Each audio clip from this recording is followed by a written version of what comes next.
Hello everyone, and welcome back to Let's Play Hearts of Iron 4 Millennium Dawn with me, Alpha by Omega, and Ukraine. So I wanted to start today by citing a couple of statistics that I found interesting. They're all from the international news, and they're of course pertaining to Ukraine. So let's start with that, because frankly there's not much happening in the war itself apart from it being a terror on the Ukrainian populace right now. So we can use these statistics to kind of see where this conflict is headed, and I'm very interested in seeing, again, how Japan and Israel are going to react to this conflict, because President Volodymyr Zelensky has been pushing them both kind of strongly and publicly, of course, against Russia. So I haven't seen any news regarding that, but I'm pretty sure they won't be able to ignore that situation for much longer. So let's see what kind of side of the conflict they will fall into. Anyway, so the first statistic that I wanted to mention is that my country, Czech Republic, has issued this morning 217,816 visas, and additional 116,843 people registered with foreign police. This is, of course, from the very start of the conflict. It's not that they issued all of them this morning, but this is the number from this morning. I think I might have said that a bit weird. So, again, 217,816 visas and 116,843 people additionally on the foreign police. So, yeah. Tons and tons of people from Ukraine are running. I heard various numbers between 3.5 and 4 million at this point, which is nearly 10% of the total Ukrainian population. So another statistic, US is preparing to issue sanctions or additional sanctions against over 300 people of the Russian Duma, which is the Russian parliament. These are the people that voted for the recognition of Luhansk and Donetsk republics and are in any other way connected to the regime of Vladimir Putin. I guess they're all connected to the party of One Russia, and yeah, they deserve it, quite honestly, so I'm interested. By the way, did you guys notice that Russia has also sanctioned, as a retaliation, the President of the United States? I was kind of amused by that fact. Like, how many times have the President of the United States actually went to Russia to do some business there? I don't think that's going to be that many. Well, anyway, next statistics. Russia has agreed today to publish the numbers and cited that they have confiscated 515 foreign airplanes of various sizes from the foreign lease companies. So the destruction of the Russian economy is continuing, in other words. Poland has announced today that it has called the Russian ambassador for talks, and they're planning to expel over 40 additional Russian diplomats over the calls to denazify Poland that were published yesterday in the Russian newspapers. I'm kind of interested in seeing how that's going to go. The less Russian diplomacy in Europe, the better, quite honestly, because they have been bugging everyone for a long time, and it's no secret that Russian diplomats are mostly used for spying. Well, pretty much all of diplomats are, but Russians specialize in that. In another news, President Putin is preparing to attend the G20 summit in Jakarta this year. He announced that through his Indonesian ambassador, so we can just say good luck to that. I'm not really sure that anyone in the G20 would really like him there. Plus, I don't think it's safe for him outside of Russia now, to be honest. And the saddest statistic of them all, today it is 121 children since the start of the conflict that lost their life in Ukraine, and an additional 167 were wounded.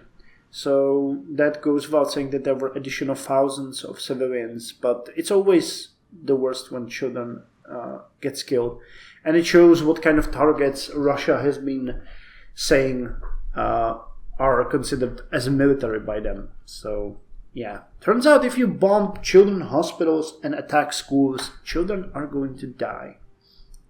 I really hope that we will all remember this as the crime against humanity that it is, because as I mentioned before, what we can do, what we can strive for at this point is not to forget what's happening, because that's the biggest problem of today's society and today's era. The information era is beneficial in many ways, but it is destroying our attention span and it is destroying people's ability to critically remember the important things. And this is one of the important things. Okay, let's start the game. I'll be back with more news once the day comes to an end. So Podolia is building a military factory with 15 factories, and we have 4 additional ones because at the very end of the last episode, if you don't remember, we lowered the corporate taxes.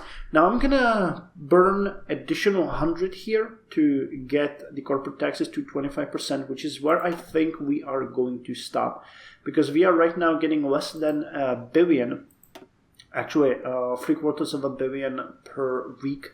And that means if we lose the economic boom and drop, for example, to the stable growth, we will lose that extra 10% tax revenue. And 10% for us right now is about 800 million per week, meaning we would drop to about a negative. So we need to be careful with that and make sure that we don't really risk our prosperity. Because right now we are doing great on the interest rate, but if we don't do as well on the interest rate, we would have serious problems. And then we would have to raise the taxes again. So it's better to not go that way. It's better to make sure that we stay in the positive numbers. In another news, the production is keeping up. We mentioned that we now started replacing the older weapons with the new Small Arms 2005. We're pushing the C for equipment. We're rearming our units with the new ATGMs and the manpads. And we are preparing to start the production of T-84s, the main battle tank of the year 1995. We have about 1,096 of those to replace in active service. Now, I'm still continuing to send our arms to Ethiopia and support them in their conflict. We actually wanted to send the intervention force, but as the world tension has dropped, we can't. So that kind of is sad, because I wanted to see that. I was even in the menu, but the game for some reason told me that I cannot send that many forces, and I think that was because it was clashing with the current tension. So once I closed it, I couldn't open it again, unfortunately. So that's that. And I wanted to check one more thing before we start, and that's if we reformed all of the units. So we have reformed the Zagin, Prikordony Zagin, Zenitný raketný polk. We also, Artilleryska brigada, we did as well. Wait, are you guys done? Yeah, you are done. No, you're not, actually. We're missing the support here. Okay. So that's where the unit where I knew I was lacking. So heavy engineers and engineering company. We're going to give you a tank company, anti-air, and a recon. And let's give you heavy mechanized recon company. And we can, because that costs 21. And we get 21. What the hell is going on? Design too expensive? Okay, I think that might be a bit of a problem in the game, but, you know, I'm going to get additional points very soon, so at that point I'm just going to save it once the game allows me to. Yeah, we can do that right now. Okay, this impact 4 divisions. Mechanizovaná brigada we reformed, so the game, we reformed Brigada Operativnoho, and what's the last part of the name? I don't see that here. Priznačenia, okay. Motopiechotná brigada, we haven't, but we have 1 division, okay. So that one can be reformed, or we can just switch it to Brigada Operativnojo. Priznačenia, that will actually make quite a lot of sense. So why don't we do that now? Where are you? Motopiechotná brigada. I have one of you. It's you, right? Yep. So we're gonna switch your template to Brigada Operativnoho. Brigada Operativnoho призначения. By the way, a small lesson in Russian language. Do you guys know how to differentiate between Ukrainians and Russians when speaking? I've been learning Russian for about half a year now, maybe closer to a year. I'm not dedicating a whole lot of time to that, but I'm getting better slowly because during COVID I couldn't find a good teacher, and now that I did, he is awesome and he's actually making quite a lot of progress. But he mentioned that the main difference are two things. Ukrainians have a different intonation, while Russian is very monotone. Ukrainian language is inflexed and has a lot of varying heights in their speech. So that's one thing. And the second thing is that they got the H. While in Russian, H is mostly pronounced as G, in Ukrainian it is H, it's Ho, operativno Ho. So just if you ever wonder who's speaking next to you, whether it's a Ukrainian or a Russian, this could give you a bit of a lead. I guess this information will be kind of important in the future so you don't offend anyone's feelings. We all know how people are about those feelings. So Motopechotna Brigada is no longer used in our army. The tank brigade is though, and we're happy about that. We're not using you. Aeromobilna Brigada we are, which is kind of funny, and I think we're gonna switch this one. Yeah, I think we can switch this one to either... Well, to you, basically. So let's do that as well. We're going to switch you to the same Brigada Operativnoho Prизначения. Okay. And last but not least, Desadno-Shturmova Brigada. Okay, we got that one, and I think we can switch this one to Hersko-Shturmova Brigada, because that one is ready. So where are you? I think we have one of those, don't we? No, 3 divisions, damn. Okay. That is going to... Okay, so you are the reformed one. Okay, we have you here. So let's switch you to Hersko-Shturmova Brigada, which should make you way better. Same here, right? Yep. So you guys are going to be switched. Yeah, they're using regular artillery though, but I don't think that means much. But I'll check the template if that isn't a bit of an issue here. Wait, is that all? Or do we have one more somewhere? No, we do have one more division using this template. I think that might be here somewhere. Nope, not you. Nope, not you. Nope, not you. Not you. Ha, bingo. Okay, gotcha. Okay, so that's gonna rack our military a bit because while this can be considered a third wave of army reform, it leaves us with only polk specjalnego prизначения. We know that we want to make these forces as a defensive force for our cities, but other than that, let's see what that did to our supply situation. Oh god, that did not help. Okay, so we're now missing 1,556 utility vehicles, an additional about 100 of mounted ATGMs. We now have 13 and 10 APCs that we need to finish. We're back to over 1,080 in IFVs. And we're missing additional 3,700 small arms and over 2,000 of the C4 equipment. But that just means that we have way more troops in the field. Yeah, our army has raised to 246,070 men in the field. And okay, this is a good event. Let's negotiate with the rioters. That's going to help us.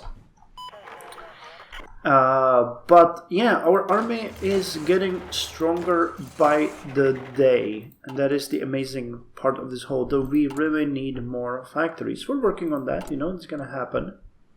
Oh, okay. Affected relations with Transnistria. Okay, well, that doesn't really matter. The political power is more important. Okay, repay a bit more of the debt.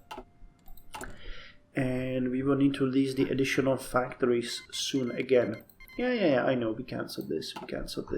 But okay, so let's have a little meeting here. Okay, let's wrap our head around this. So we know that the production is as such. We're going to be producing one utility vehicle per day. That means we are looking at 1552 days. We know that you are about... Okay, so this is about the same speed. We know we're producing... Okay, so definitely we need a new factory here. That's something that we need to boost first. This is fine. We know about this being fine. This is sort of in line with these others. So we are okay with this speed, even though it does not seem. What I'm looking for here is trying to make sure that all of our army will be ready at the same time. And then we can start boosting the production overall. But right now, it won't help us if we have a ton and ton of utility vehicles, but no IFVs, for example. So if this is going to take 1550 days, and this is going to take roughly the same time, that is fine. Again, this one is going to be fine. This one will need to work at, because it's going to be about 2000 days. So we need to boost that so we get there a bit earlier. And this is just replenishing the ones we need. We will need to replace the older ones. So a factory here will be fine. This will be fine very soon, and we will then start replacing the other older weapons that we have in usage. This is frankly fine as well. I'm surprised by saying that, but again, this is about 1000 days, so 3 years. So we can deal with that. And these are definitely okay. So what I need to do here is I need to put the T-84 up there so it gets the first factory. And the flogger will come afterwards, because that one is a bit on the side. But we'll need to start producing U first, and then start working on the IFVs. And other than that, our army is fairly well leveled. Now, of course, we're missing additional productions. The SPAA will need, and we will need the self-propelled artillery and so on. So I guess I can put you there as well. But those are not something that we absolutely need. The better self-propelled anti-air is good. Self-propelled artillery is also good, but that does not pain us. First the tanks, then the IFVs, then we can look into additional projects for rearmament.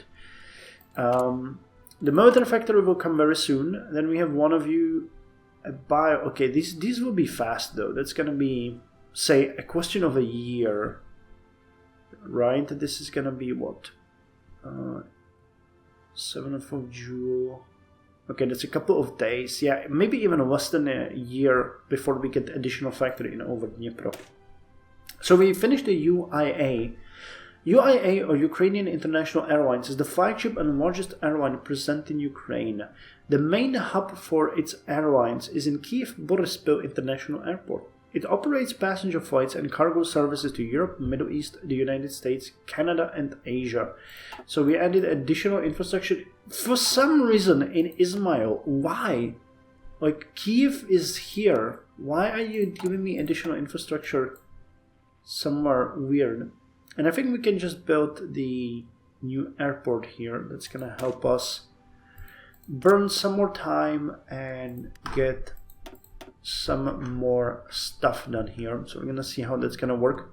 After which we can start working on the promoting of the small businesses. Will that give me? Nope. Now building some. And the privatization. Okay, it's gonna help with the international bankers, and we might be able to work with the oligarchs. But we need to speak to Russia about that thing called Crimea, And I know that we actually were able, yeah, we can go the national revisionism. Now, as before, we are looking at a democratic Ukraine. So we just go with the enlist people support, state of emergency, strong republic, and new national idea. We will leave everything else out of this, because having a strong republic and a proud nation does not mean anything is wrong. That's actually a really good thing for everyone.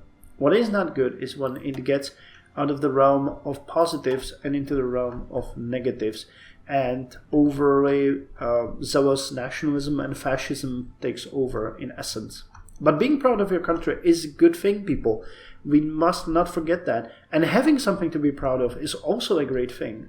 You know, being a poor, corrupt nation is not great, but it's still, you know, you can find a lot of things that are positive in that. Well, not in the corruption and being poor, but, you know, other things. So we got the varied propellant charges done, and that will allow us, in essence, to start working on a bit better artillery. Now, we want you, and if we compare you to you, what is the difference? So defense would be higher by 5 actually. Heart attack by 13, armor by 14, breakthrough by 6, soft attack is more than doubled, and piercing is more than doubled as well. Okay, so that's what we're gonna go. We'll go for the rocket artillery here.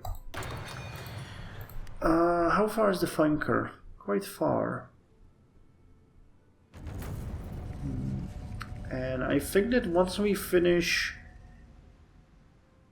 Well, we're working on the scanning here for the anti-air, but I think I might dedicate that one to working more on infrastructure for some time again, because 2010 is quickly approaching, so we'll need the construction, we'll need the excavation, we'll need the nanofibers in the medicine, we'll need fuel refining, and I should maybe start prioritizing the railway a bit as well. There's a lot of technologies here that we could go with, and that would help us, because a conflict with Russia will be possible in the future, but we'll need to make these things work a bit better, especially along the border here.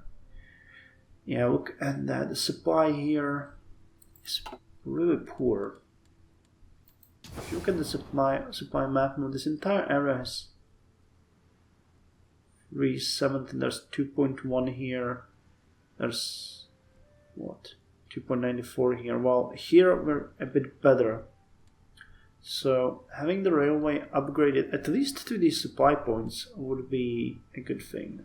Now we could also just downright boost local infrastructure, but that does not have as much of an effect as a full-blown supply possibilities. Now this will be also the first time that I will work with this modern supply model in and outside of war as well. So any suggestions are welcome, because I know how it works in theory, but I've never really tried it myself.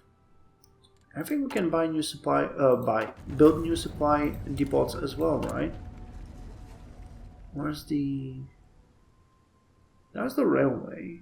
Ah, supply hub, yeah.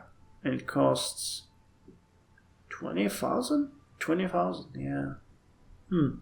That's not great. It's not terrible either, but it's not great at all. Okay, can we use these? Yes, these industrial complexes. We can repay a bit of debt here. Okay, we're back to working on the factory in Siberia. Have the Germans finished their project in our wonderful country? They did, okay.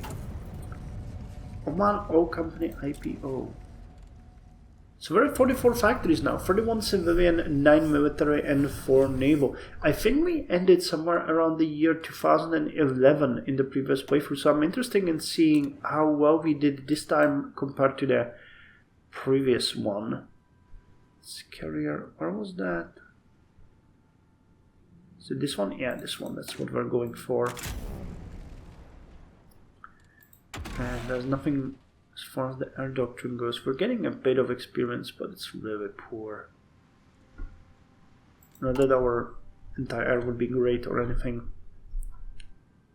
So how do you guys? Well, produced a bit of equipment here and there. That's good. The IFVs are the bane of my existence. They are super expensive and we really don't have what it takes. But you can see that our divisions are starting to come up with really nice numbers, and the organization is also pretty good. Yeah, these ones especially are pretty nice. Once we manage to finish up getting all of our units up to speed, I actually want to separate these fast moving units. Actually, that's not you want 8 kilometers. What the hell? Is it because of the Zills?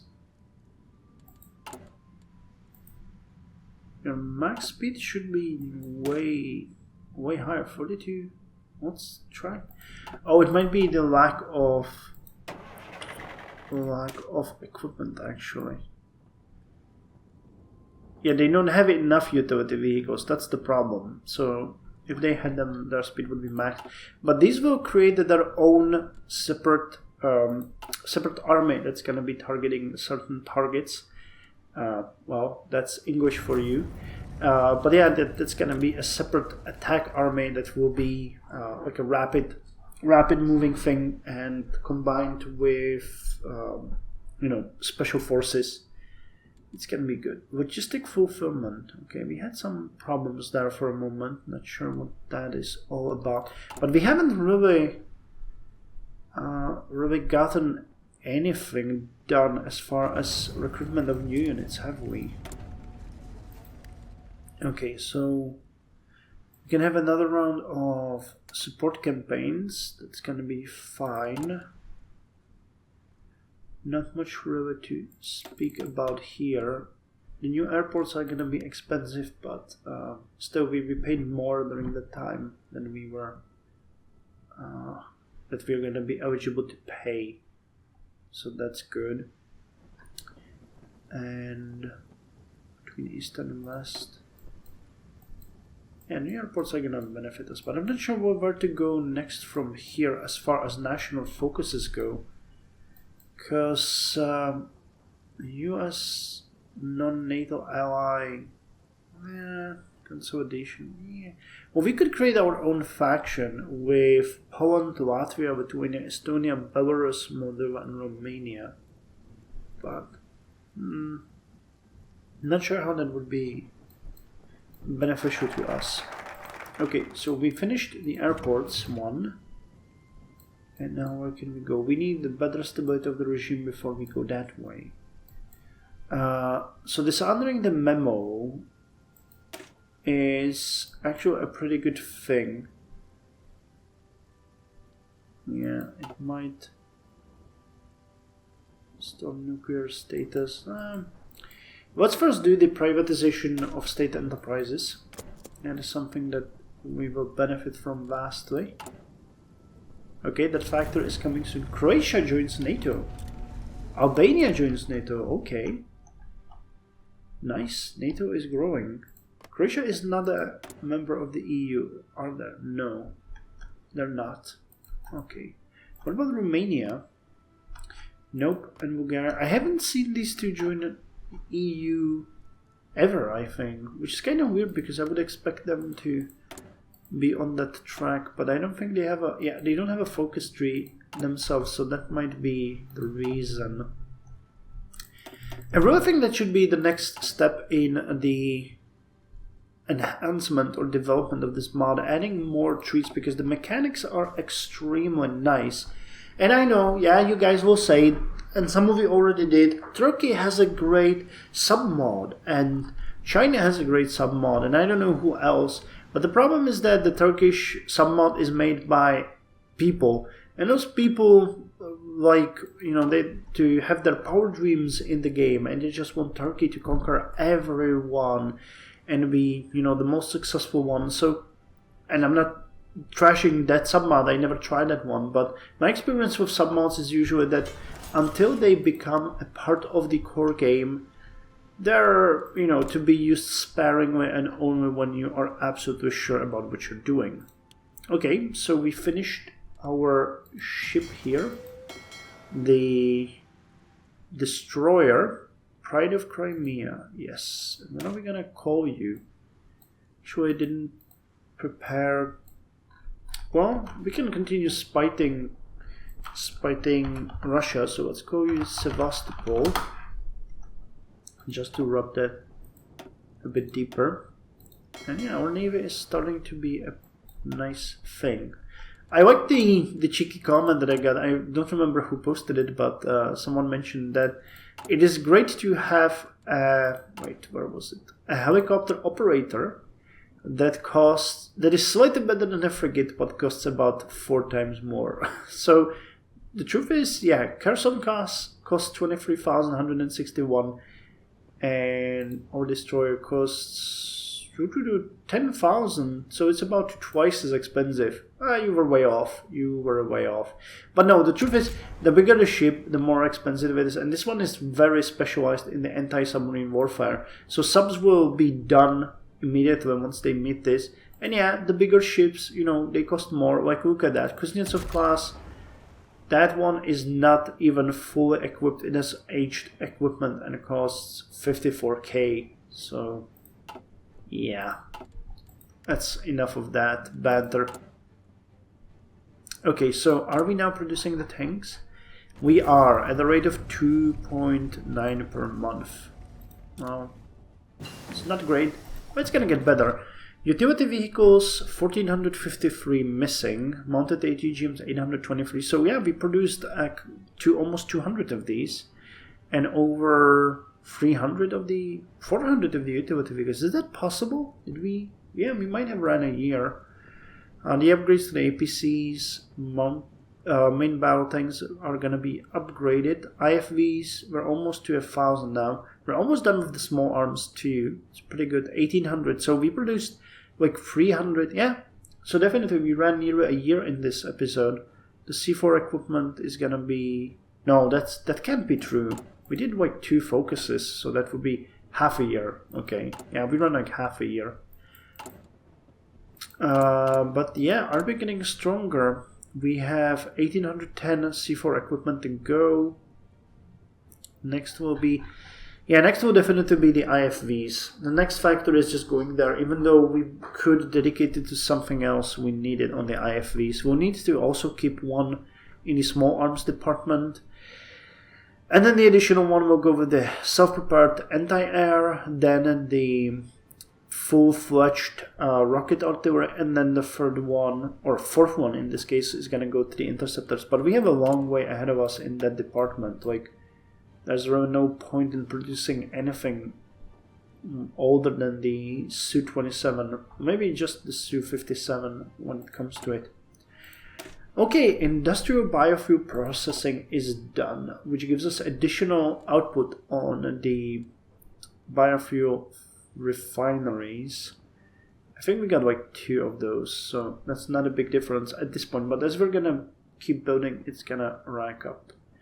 So you would add additional boost there. I think we might just go with you and offer you quite frankly. This is too far in the future. We'll have additional ones coming, won't we? Yeah, the 4th generation, which we would then dedicate. So let's just put you on something that we know we can do now. Machine learning, huh? Well, it's going to be 396 days. Actually, you cost 248 and monthly population plus 30% production. Yeah, let's get you as soon as possible. This is actually really good, even though it's ahead of time. Then the fuel refining will go into construction, and the Rosetta system will be switched into. Well, wanted to say excavation, but we can't reach that before. So I may just go ahead with fuel refining, maybe? I'm not sure. I still haven't gone through this one. Yeah, there's also efficiency cap bonuses here, and these technologies are actually quite cheap, and they increase the retention. So we could have more, levity on switching the factories around and focusing more on things. So we could just, well, I'm not gonna work on the railway anytime soon, so that's just useless for us. But there's gonna be U and U coming soon as well. So yeah, but we're gonna switch you to the HSDPA and then to the 4G, and then we're gonna put you on these ones. I think 2 full researches on airpoints and equipment will be enough for now, because we got just U going and then the rocket one. After which we can start thinking about these guys, but it's gonna take a while. And yeah, then when 2015 comes around, we'll have a lot of stuff to research quickly as far as equipment goes. But other than that, we might just go with what's called artificial intelligence, and also the encryption and decryption, because that's gonna bite us in the ass if we're going to ignore that. Definitely. Okay, but situation improving. Ukraine is strong. Our army is growing rapidly. We built a couple of factories in this episode as well, so kudos to us. Additional factory is being prepared. And hey, you know what we could do? It's a bit risky. It is a bit risky, but let's just go ahead and lower the taxes to the final value. So corporate tax would drop to 25, which does not give us anything extra, but that's fine, because the math is a bit wonky all the time, and as we grow, it's gonna have more and more effect. So we are now needing only 24% of our total factories for the economy, and that is just amazing. So this additional one might just go directed to this.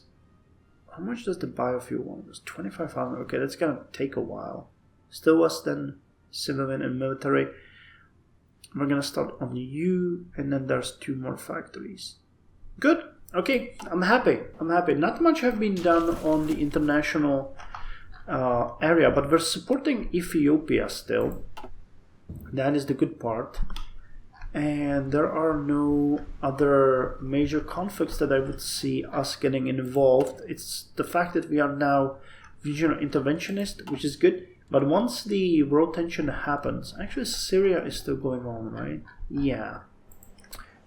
I might want to look into that conflict at the start of the next episode. That's going to be wise. Okay, thank you very much for joining me. See you next time with more Ukraine. Time for us to play a bigger role.